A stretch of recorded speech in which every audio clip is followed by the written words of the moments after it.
할렐루야. 5월달 첫날입니다. 오늘도 정시매일 예배를 통해서 경건의 일과를 세우고 성령 충만하며 성도의 영화 가운데 살기를 소망하며 나가는 성도 여러분 사랑하고 축복합니다.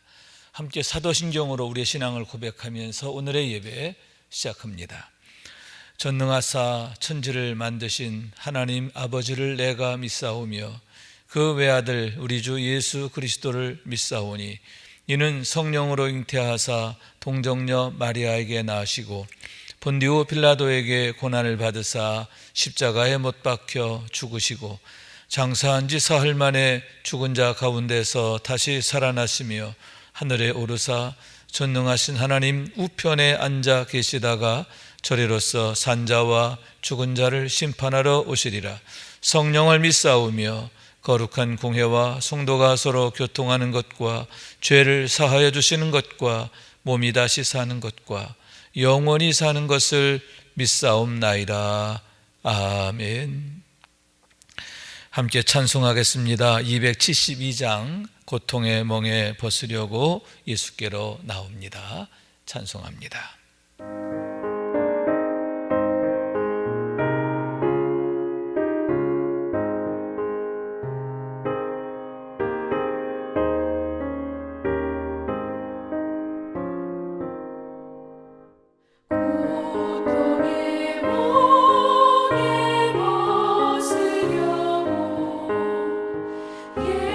예수께로 나갑니다.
오늘 주시는 하나님의 말씀은 열왕기상 12장 1절부터 11절까지의 말씀입니다. 제가 받들어 읽겠습니다. 르호보암이 세겜으로 갔으니 이는 온 이스라엘이 그를 왕으로 삼고자 하여 세겜에 이르렀음이더라. 느밧의 아들 여로보암이 전에 솔로몬 왕의 얼굴을 피하여 애굽으로 도망하여 있었더니 이제 그 소문을 듣고 여전히 애굽에 있는 중에 무리가 사람을 보내 그를 불렀더라. 여로보암과 이스라엘의 온 회중이 와서 르호보암에게 말하여 이르되 왕의 아버지가 우리의 멍에를 무겁게 하였으나 왕은 이제 왕의 아버지가 우리에게 시킨 고욕과 매운 무거운 멍에를 가볍게 하소서. 그리하시면 우리가 왕을 섬기겠나이다. 르호보암이 대답하되 갔다가 3일 후에 다시 내게로 오라 하매 백성이 가니라. 르호보암 왕이 그의 아버지 솔로몬의 생전에 그 앞에 모셨던 노인들과 의논하여 이르되 너희는 어떻게 충고하여 이 백성에게 대답하게 하겠느냐.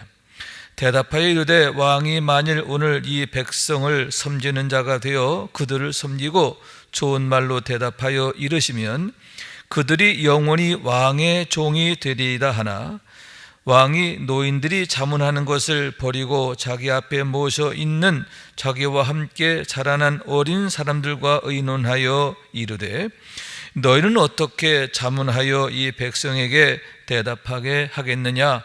백성이 내게 말하기를 왕의 아버지가 우리에게 매운 멍에를 가볍게 하라 하였느니라. 함께 자라난 소년들이 왕께 아뢰어 이르되 이 백성들이 왕께 아뢰기를 왕의 부친이 우리의 멍에를 무겁게 하였으나 왕은 우리를 위하여 가볍게 하라 하였은즉 왕은 대답하기를 내 새끼 손가락이 내 아버지의 허리보다 굵으니 내 아버지께서 너희에게 무거운 멍에를 매게 하였으나 이제 나는 너희의 멍에를 더욱 무겁게 할지라. 내 아버지는 채찍으로 너희를 징계하였으나 나는 전갈 채찍으로 너희를 징계하리라 하소서. 이는 하나님의 말씀입니다. 아멘. 할렐루야. 주님의 은혜와 사랑과 축복이 오늘도 함께 예배하는 여러분 가운데 가득하시기를 주님의 이름으로 축원합니다. 솔로몬이 죽고 그의 아들 르호보암이 온 이스라엘의 왕이 되었는데 다시 무너져 가던 나라를 다시 회복할 수 있는 그런 절호의 기회를 갖게 되었는데 결국 실패하게 되는 그런 내용에 관한 말씀의 시작입니다. 우선 본문 1절의 말씀에 보면 르호보암이 세겜으로 갔으니 이는 온 이스라엘이 그를 왕으로 삼고자 하여 세겜에 이르렀음이니라 이렇게 말씀하고 있습니다. 르호보암이 세겜으로 내려가게 되었다라고 했는데 세겜은 예루살렘에서 북쪽으로 약 50km 정도 떨어진 위치에 있고 두 개의 큰 산 에발산과 그리심산 두 산 한가운데 있는 교통의 요지입니다.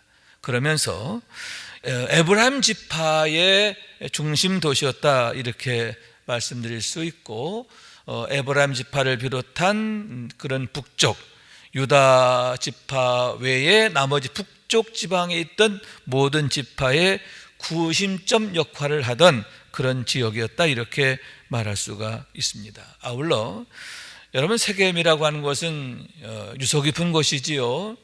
아브라함이 처음 가나안 땅에 와서 제단을 쌓게 되는데 그 근처였음을 보게 되고요. 또 그리고 여호수아가 이스라엘 백성들과 마지막 언약 갱신을 하게 되는데 언약 갱신을 했던 지역도 역시 세겜이었음을 보게 됩니다. 그런 면에서 이 세겜이라고 하는 것은 교통의 요지일 뿐만 아니라 온 이스라엘 백성들의 영적 구심점 역할을 해왔고 또 역사적으로도 매우 중요한 위치에 있는 그런 도시였음을 보게 되는 겁니다. 그런데 르호보암 왕이 그곳으로 내려가게 되었다라고 하는 얘기입니다. 이유가 뭐냐? 이는 온 이스라엘이 그를 왕으로 삼고자 하여 세겜에 이르렀으니 이렇게 말씀하고 있는 거죠. 다시 말해서 이스라엘의 온 지파들로부터 그가 왕으로서 인정받기 위하여 그곳으로 가게 되었음을 보게 되는 겁니다. 그러면 여기서 우리가 한 가지 의아한 그런 생각을 갖게 되는데 뭐냐, 마땅히 예루살렘으로 와서 왕 되신 것을 축하드리고 함께 기뻐하고 그래야 마땅하잖아요. 여러분, 과거 다윗의 경우는 어떻습니까? 다윗이 헤브론에 있었는데 유다 지파 장로들이 와가지고 우리의 왕이 되어주시오 해가지고 왕이 되잖아요. 그죠? 자, 그리고 온 이스라엘의 왕이 될 때도 마찬가지예요. 사울을 따랐던 그러한 지파의 족장들이 와서 그 각 지파의 우두머리들이 와가지고 우리의 왕이 되어달라고 해서 온 이스라엘의 왕이 되는 거예요. 솔로몬의 경우는 어떻게 됩니까? 그의 아버지 다윗에 의해서 왕이 되는데, 그가 왕이 된 이후에 그 어떤 지파 또 그 어떤 누구로부터 추인을 받기 위해서 했던 행동 자체가 없어요. 그럴 필요 자체가 없는 거죠. 그런데 지금 르호보암의 경우는 참으로 궁색한 그런 처지에 있다라고 할 수 있는데, 그가 왕으로서 인정받기 위해서 세겜으로 갔다는 거예요. 여러분, 무리들이 예루살렘으로 온 것도 아니에요. 왕이 무려 50km나 떨어져 있는 에브라임 지파의 구심점이 되는 그곳으로 내려갔다는 거죠. 더군다나 여러분, 에브라임 지파는 유다 지파와 쌍벽을 이루는 지파이고 또 상당히 대립적 관계에 있었던 상황이에요. 왜냐하면 솔로몬 왕 때에 여로보암이라는 자가 있었는데 에브라임 지파 출신이었고요. 그리고 에브라임 지파의 모든 노역을 관장하던 그러한 사람이었어요. 큰 용사라 이렇게 말하고 있는데, 그가 솔로몬에게 배척을 당하고 미움을 당하고 결국은 망명을 하게 되는 거죠. 왜냐하면 선지자 아히야가 그 사람을 만나서 그에게 신탁을 전했는데, 어떤 신탁이냐, 내가 왕이 될 거다, 그리고 10개의 지파가 너에게 주어질 거다 라고 하는 그런 신탁인 거예요. 그로 인해서 솔로몬의 미움을 받게 되었고 결국 그가 애굽으로 망명하게 되었음에 대한 얘기인 거예요. 여러분, 그 여로보암이 누구냐? 에브라임 사람이에요. 그리고 에브라임 지파의 차세대 지도자였다는 거죠. 그러니만큼 솔로몬에게 있어서 에브라임 지파는 늘 눈에 가시였던 그런 상황이었는데, 솔로몬의 뒤를 이어 왕이 된 르호보암이 왜 하필 세겜으로 내려가게 되었는가? 또 에브라임 지파를 비롯해서 모든 10개의 지파들이 왜 하필 세겜으로 모이게 되었는가? 왕에게 내려오라는 거예요. 르호보암한테 이리로 오라는 거예요. 그래서 부득이 내려가게 되었다라고 하는 얘기인데, 지금 르호보암 왕의 처지가 얼마나 궁색하고 또 어려운 처지가 되었는가, 그의 왕권이 얼마나 허약해져 있는 상황인가 하는 그런 것을 보여준다라고 하는 말씀인 거예요. 자, 그랬을 때 거기에서 이제 10지파와 서로 마주하게 되는데, 그때 그들은 애굽에 망명가 있던 여로보암을 오게 했어요. 그래서 여로보암을 앞장세워서 이제 무리들이 왕 앞에 나와 한 가지 조건을 제시하게 되었음을 보게 되는 거예요. 그 조건은 뭐냐?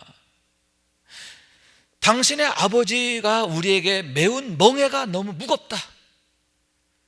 그 멍에를 당신이 가볍게 해준다면 우리는 당신을 왕으로 섬기겠다. 이렇게 조건을 제시하게 되었음을 보게 되는 거예요. 사실 이렇게 조건을 제시하는 것 자체가 참 망령된 일이다 할 수 있는데, 오죽했으면 그런 상황이 됐을까 생각하게 되는 거죠. 여러분, 솔로몬 왕이 말년에 얼마나 정말 정치를 잘못했습니까? 영적으로 무너지니까 정치도 무너지고 경제도 무너지고 다 무너지게 된 거예요. 또 그러면서 주변 나라들은 막 그냥 반란을 일으키지요. 나라가 또 주변이 혼란스럽게 되어 있었다라고 하는 얘기지요. 그러다 보니까 모든 어려움들을 국민들이 고스란히 다 감내해야 했는데, 여러분, 솔로몬의 왕후와 또 비빈 첩들이 1000명이라고 그랬잖아요. 그들만 있는 게 아니에요. 그들을 또 따라온, 또 그들을 섬기는 그런 많은 그런 사람들이 있는 거죠. 그들에게 집을 줘줘요, 물자를 대줘요. 여러분, 온 국민들의 허리가 휘는 거죠. 영적으로 무너지게 되었고, 정치가 무너지게 되었고, 그리고 경제가 무너지게 되었음을 보게 되는 거예요. 자, 여러분, 여기서 우리는 중요한 교훈을 얻습니다. 뭐냐? 영적으로 무너지니까 다 무너진다는 거예요. 영적으로 정말 하나님과 바른 관계에 있을 때 하나님이 주신 지혜가 늘 가득했던 솔로몬, 얼마나 훌륭한 정치를 합니까? 샬롬, 평화의 시대를 열잖아요. 다윗의 시대는 끊임없는 전쟁과 또 피 흘림이 있었어요. 그러나 하나님 주신 지혜의 왕이 된 솔로몬은 하나님이 함께 하실 때, 하나님 앞에 서 있을 때 그는 평화의 왕, 샬롬의 왕이 됐어요. 그런데 여러분, 하나님을 떠나게 되죠. 미련하게 되죠. 그의 마음이 어두워집니다. 우상을 숭배합니다. 결국 어떻게 됩니까? 정치도 무너지고 경제도 무너지고 다 무너지게 되었음을 보게 되는 거예요. 그래서 백성들이 이렇게 솔로몬의 뒤를 이어 왕이 된 르호보암에게 한 가지의 조건을 제시하게 되었는데, 그게 뭐예요? 우리의 멍에를 가볍게 해달라라고 하는 그런 조건인 것입니다. 그러자 왕은 사흘간의 말미를 요청하지요. 내가 사흘 후에 내가 대답을 주겠다. 사흘 후에 다시 보자. 그리고는 돌아와서 어떻게 하느냐 하면은, 아버지 솔로몬 때부터 아버지를 도왔던, 아버지를 섬겼던 노인들과 의논을 하게 되는 겁니다. 자문을 구하는 거죠. 이러이러한 조건을 걸어왔는데 제가 어떻게 하면 좋겠습니까? 노인들에게 자문을 얻게 되는 거예요. 그러자 노인들은 역시 슬기로운 대답을 하게 되는데, 7절 말씀이지요. 7절 이렇게 말합니다. 대답하여 이르되, 왕이 만일 오늘 이 백성을 섬기는 자가 되어 그들을 섬기고 좋은 말로 대답하여 이르시면 그들이 영원히 왕의 종이 되리이다 하나. 자, 왕이 백성을 섬기는 마음으로 섬기는 자가 되라. 왕이시여, 군림하는 자가 아니라, 지배하는 자가 아니라 그들을 섬기는 자가 되라. 여러분, 이게 바로 왕의 본질이거든요. 하나님께서 이스라엘 백성들에게 왕 제도를 허락하시면서 주신 조건이 뭐냐? 여러분, 지배하는 자가 아니에요. 군림하는 자가 아니라, 억압하는 자가 아니라 뭐다? 섬기는 자예요. 마치 목자가 양들을, 자기 양을 돌보는 것처럼, 여러분, 선한 목자는 양을 위하여 목숨을 버린다고 했잖아요. 선한 목자는 양의 문이 되어주는 거잖아요. 바로 그러한 왕의 제도를 하나님께서 명하셨다라고 하는 거예요. 그런데 여러분, 솔로몬 왕이 영적으로 무너지니까 왕으로서 본질을 떠나게 되는 거예요. 백성들이 군림하게 되고 백성들의 고요를 착취하는 그런 왕으로 전락하게 되었음을 보게 되는 거죠. 그렇기 때문에 현명한 훈구 대신들이죠. 이분들이 슬기로운 그런 지혜를 이제 말씀하고 있는 거예요. 왕의 본질이 뭔가를 다시 한번 일깨워주고 있음을 보게 되는 거예요. 그러면서 섬기는 자가 되고 좋은 말로 대하라. 좋은 말로 대하라. 윽박지르지 말고 그들에게 친절하게 대하라. 그런 얘기죠. 여러분, 만약 르호보암 왕이 이 말을 그대로 따랐더라고 한다면 지금의 위기가 오히려 전화위복이 되었을 거예요. 왜냐하면 이렇게 분열되고 또 이반된 그러한 이스라엘 12지파의 마음을 다시 하나로 모아낼 수가 있고, 그러면 깨질, 분열될 위기에 있던 이스라엘이 다시 하나가 될 수 있는, 그리고 다시 번영을 이룰 수 있는 기회가 될 것이기 때문이죠. 그런데 어떻게 됩니까? 그들의 말을 버리고 노인들의 말, 노인들의 지혜를 어떻게 버렸다는 거예요. 버렸어요. 내팽개쳤어요. 그리고는 어떻게 하느냐 하면 자기와 함께 자린 어린 사람들에게 자문을 구하게 되는 거예요. 어린 사람들에게. 여러분, 왜 노인들의 말을 버렸을까요? 르호보암이 그 말을 들을 준비가 안 돼 있어. 다시 말해서 그 말을 이해할 그런 능력이 없는 거예요. 여러분, 자문을 구한다고 했지만 사실은 듣고 싶은 말이 따로 있었던 거거든요. 내가 원하는 대답을 듣고 싶었던 거거든요. 그래서 그 말을 버리게 되었고, 자기와 함께 자란 어린 사람들에게 이제 자문을 구하게 되는데 그들은 정반대의 대답을 하게 되는 거죠. 11절 말씀 보니까 내 아버지께서 너에게 무거운 몽에를 매게 하였으나 이제 나는 너희의 몽에를 더욱 무겁게 할지라. 내 아버지는 채찍으로 너희를 징계하였으나 나는 전갈 채찍으로 너희를 징계하리라. 너희가 멍에를 가볍게 해달라고 했지만 난 오히려 더 무겁게 할 거야. 그리고 내 아버지는 채찍으로 너희를 다스렸지만 나는 전갈 채찍으로 다스릴 거야. 여러분, 전갈 채찍이라는 게 뭐냐 하면 일반 채찍 끝에 이 전갈처럼 만들어진 채찍인데 그 끝에 쇠가 달려 있어요. 그렇기 때문에 그것으로 사람을 치게 되면 정말 사람들이 피투성이가 되는 정말 너무너무 정말 무서운 채찍인데 너희를 더 강하게, 엄격하게, 그리고 아주 무섭게 통치하겠다. 공포 정치를 선언하라, 이렇게 요청하게 되었고, 어떻게 되느냐?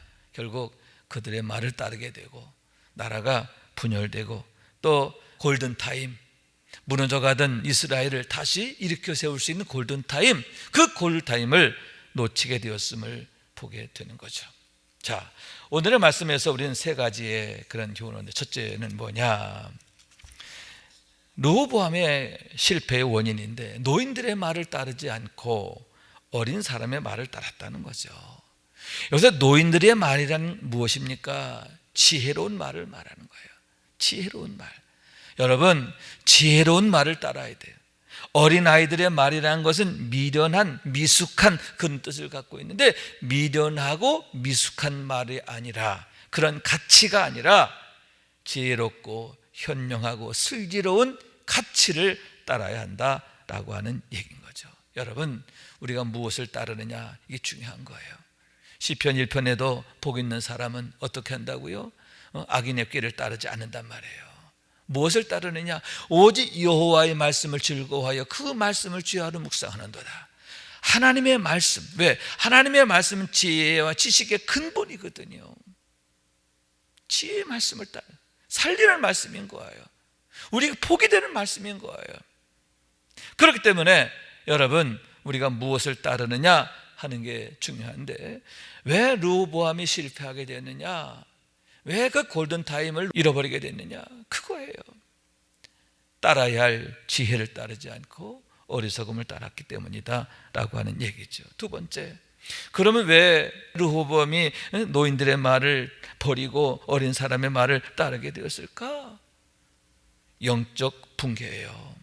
여러분, 성경에 보면 계속 이 르호보암에 대해서 말할 때마다 그의 어머니에 대해서 얘기하고 있는데, 그의 어머니는 나아마라 암몬 사람의 딸이었다. 암몬 사람이었다.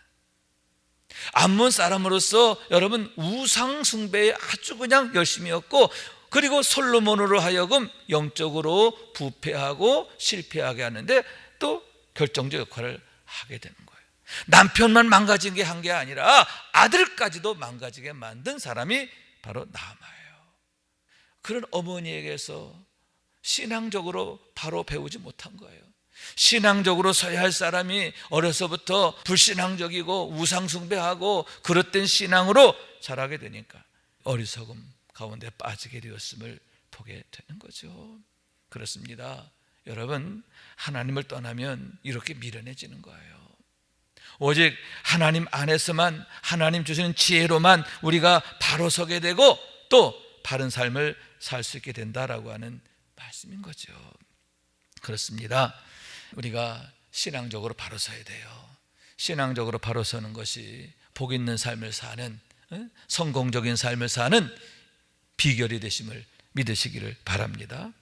마지막 세 번째는 7절 말씀 보면, 왕이 만일 오늘 이 백성을 섬기는 자가 되어 그들을 섬기고 좋은 말로 대답하면 이르시되 그들이 영원히 왕의 종이 되리다, 이렇게 말씀하고 있는 거죠. 자, 오늘 우리가 어떤 오늘을 사느냐, 그것이 우리의 영혼이 된다라고 하는 얘기죠. 오늘을 우리가 겸손으로 살고 섬김으로 살고 또 바르게 살면 어떻게 된다고요? 그렇죠. 축복된 영혼을 살게 된다라고 하는 얘기인 거예요. 그런 면에서 우리가 오늘을 어떻게 살 것이냐, 우리의 오늘이 무엇일 것이냐, 이게 중요하다는 거죠. 우리가 어떤 예배자인가, 우리가 어떤 믿음으로 지금 서 있는가, 내가 지금 누구냐라고 하는 거죠. 여러분, 우리가 하나님 앞에 온전한 예배자가 되고, 아멘, 말씀에 바로 서게 되고, 아멘. 그래서 하나님이 기뻐하시는 삶을 살게 될 때에, 기뻐하시는 오늘이 되어질 때, 여러분, 하나님께서 영혼부터 영혼까지 우리의 하나님이 되어주심을 믿으시기 바랍니다.